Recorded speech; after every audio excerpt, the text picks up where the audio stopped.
Today, we're diving into a piece of Apple hardware that's often overlooked but holds a truly unique place in Apple's history: the Mac Mini 2018. This little box, released 6 years ago, is more than just a vintage Apple computer. It's an absolute powerhouse, a unicorn among Mac Minis, and I'm going to show you why. The secret to the 2018 Mac Mini's enduring relevance lies right here on its back panel. On the back of the Mac Mini 2018, we have 4 high-speed Thunderbolt 3 ports.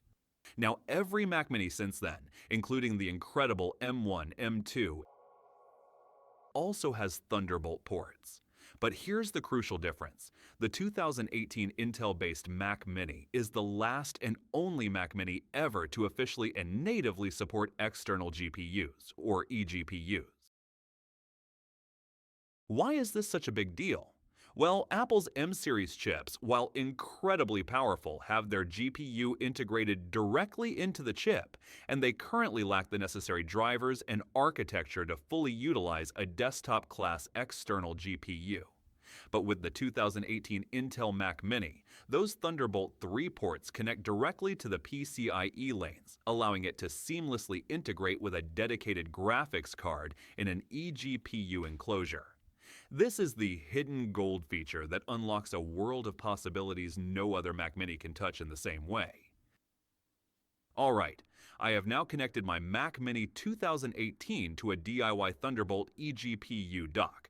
Let's verify the connection. We'll head up to About This Mac. As you can see, this specific Mac Mini is equipped with the Intel Core i5-8500B, 16 gigabytes of RAM, and a 256 gigabyte SSD, currently running macOS 15 Sequoia. And right here, look at the graphics. macOS successfully recognizes our eGPU, the AMD Radeon RX 6600 XT with 8 gigabytes of VRAM.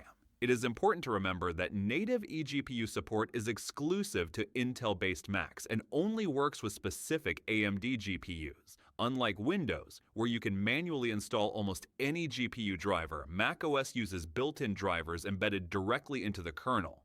This means when you connect a supported AMD card, it's a seamless plug-and-play experience. However, if you connect an unsupported card, such as certain AMD models or any NVIDIA or Intel GPU, macOS simply won't see it. Let's break down which GPUs actually work with the Mac Mini 2018 or similar Intel-based Macs. When building your setup, understanding driver compatibility is the most important step. Native support is limited to specific AMD architectures that Apple officially integrated. On the flip side, many popular cards are not supported because Apple never wrote the drivers for them. This includes the entire RX 7000 series, RDNA 3, and even some gap models in the RX 6000 series, like the RX 6700, 6700 XT, 6500 XT, and 6400. If you plug these into your Mac Mini while running macOS, you'll get no hardware acceleration, resulting in a black screen or extremely laggy performance. While these unsupported cards will work perfectly fine if you boot into Windows via Boot Camp, they will be completely invisible to macOS for your Adobe or CAD tasks. For our first setup, we're connecting the Mac Mini 2018 to an AMD RX 6600 XT housed in an eGPU dock. We're going to demonstrate what this combo can do running native macOS applications. First up, gaming. Many people think gaming on macOS is a joke, especially on an Intel Mac Mini. But with an eGPU, that changes dramatically. We're going to dive into some AAA titles that were specifically ported and optimized for macOS. Here we have Shadow of the Tomb Raider. Look at that smooth gameplay. Now, I'm playing Shadow of the Tomb Raider at 1080p with the highest graphics settings, without using FSR or any resolution scaling. The game runs natively through the Steam app on macOS on an Intel-based system. I don't have MSI Afterburner installed on this Mac, but you can see the built-in Steam FPS overlay at the top middle of the screen. The gameplay achieves around 70 to 100 FPS. Performance is still limited by the Thunderbolt 3 connection speed, but the 2018 Mac Mini can actually game now. This is just one example of a game that runs natively on the 2018 Mac Mini. Other examples of titles that run on Intel-based Mac systems include Rise of the Tomb Raider, Metro Redux, and Metro Exodus. You can see more compatible games in the list on the screen. Now, it's important to manage expectations. While these games run beautifully, they are primarily titles released before or around the Mac Mini 2018 era. Don't expect to play the absolute latest AOA Windows titles natively on macOS with this setup. However, for users who need serious GPU horsepower for specific productivity tasks on macOS, this setup is a game changer. Think CAD software, video editing in Adobe Premiere Pro or Final Cut Pro, 3D rendering, or heavy photo manipulation in Photoshop. The RX 6600 XT provides a massive acceleration that the integrated Intel UHD Graphics 630 simply cannot dream of. Now, what if you want to play any Steam game, any Windows title, without compromise? This is where the 2018 Mac Mini truly transcends its Mac identity. I've been using an AMD eGPU with my 2018 Mac Mini, but I've recently discovered even more possibilities for eGPU setups. To play almost any Windows game on a 2018 Mac Mini, you can use any eGPU, including AMD or NVIDIA, depending on what you already have or which GPU you prefer. A crucial point here, macOS does not officially support NVIDIA cards beyond a very old architecture.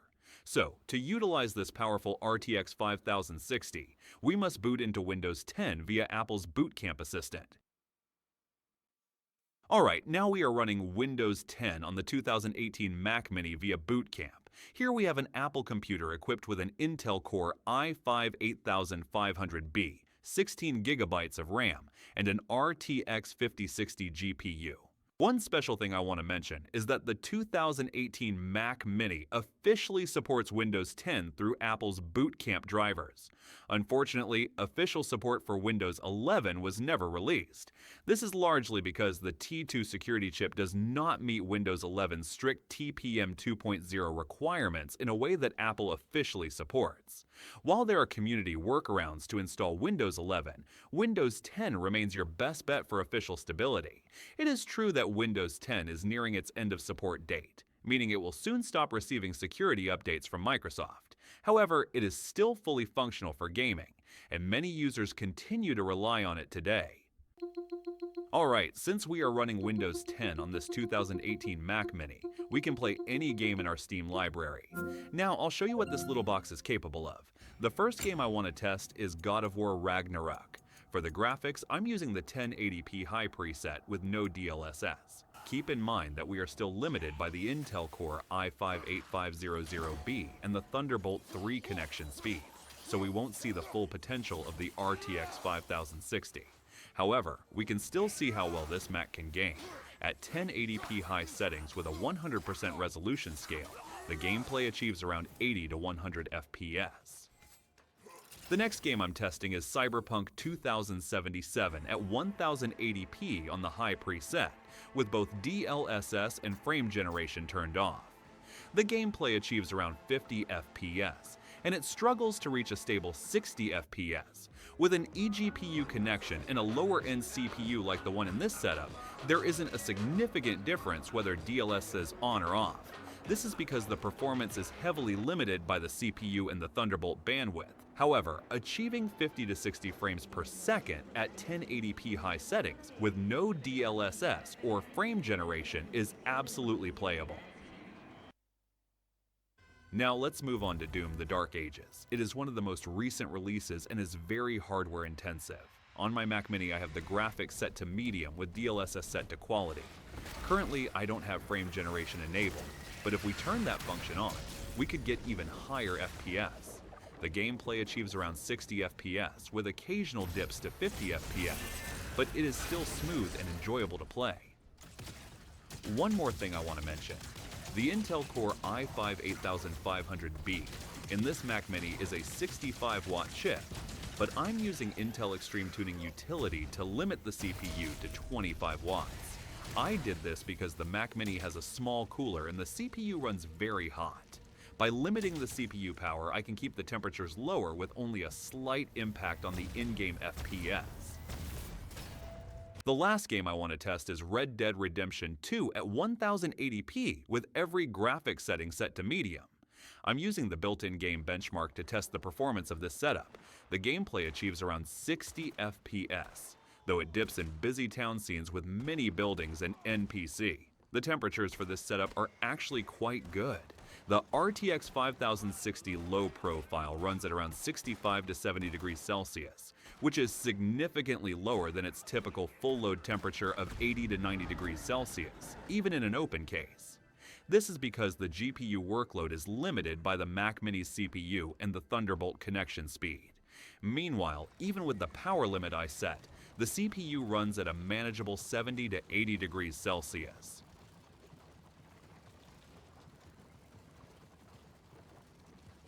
Alright, that's all for my video today.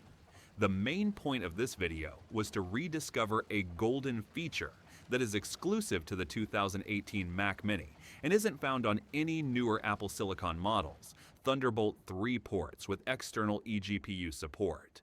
The 2018 Mac Mini is a bit older now, but it still runs the modern macOS 15. Surprisingly, you can still boost your productivity in GPU-intensive apps like Adobe or Autodesk, and even play modern games on this machine. While native macOS game support is still limited to a few titles, you can play almost any game in your Steam library, or any Windows game imaginable, by installing Windows 10 via Boot Camp. I hope this gives you an idea of what the long-lost 2018 Mac Mini is still capable of.